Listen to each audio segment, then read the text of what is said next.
সমাপ্তি ঘটল ৩০তম ঢাকা আন্তর্জাতিক বাণিজ্য মেলার। বিশেষ করে ছুটির দিনে মেলার সমাপ্তি হওয়ায় অনেক ক্রেতাই শেষ মুহূর্তে কেনাকাটার সুযোগ নিতে এসেছেন।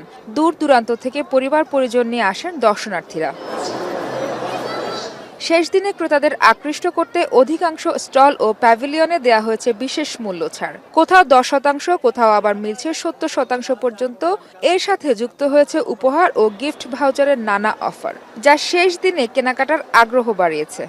এখানে এসে আমরা দেশি বিদেশি যে স্টলগুলো আছে ওগুলোর সাথে কোঅপারেট করি এবং দেখি কোনগুলো যাচাই বাছাই করা যেটা ভালো মনে করি সেটা নিয়ে আর কি। একটু ঘুরতে আসি, সেই ফাঁকে ফাঁকে একটু আনকমন কিছু জিনিস পাই, তখন সেগুলো কিনি, এই জন্যই আরো আসা হয়। এবারে ৩০তম বাণিজ্য মেলায় প্রত্যাশিত আয় হয়েছে বলে জানিয়েছেন বিক্রেতারা।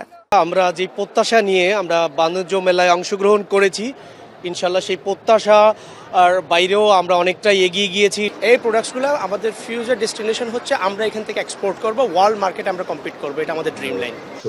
সমাপনী অনুষ্ঠানে 10 ক্যাটাগরিতে 40টি প্রতিষ্ঠানকে পুরস্কার দেয়া হয়। ভবিষ্যতে আরও জায়গা নিয়ে মেলার আয়োজন হবে এমন আশা করেন বাণিজ্য উপদেষ্টা। আমরা পূর্ত মন্ত্রণালয় থেকে 6 একর অতিরিক্ত জায়গা নেওয়ার জন্য কাজ করছি। আশা করি এই জায়গাটা যদি ইবিবির অনুকূলে বরাদ্দ দেওয়া হয় তাহলে আমাদের এটার অবয়ব এবং এটার অবকাঠামোগত যে প্রয়োজন রয়েছে সেটাকে আমরা বৃদ্ধি করতে পারব। রপ্তানি ব্যুরোর তথ্য মতে এবারের মেলায় রপ্তানি আদেশ মিলেছে প্রায় 225 কোটি টাকা, আর কেনাবেচা হয়েছে প্রায় 393 কোটি টাকার পণ্য, যা গত বছরের তুলনায় 3.42% বেশি।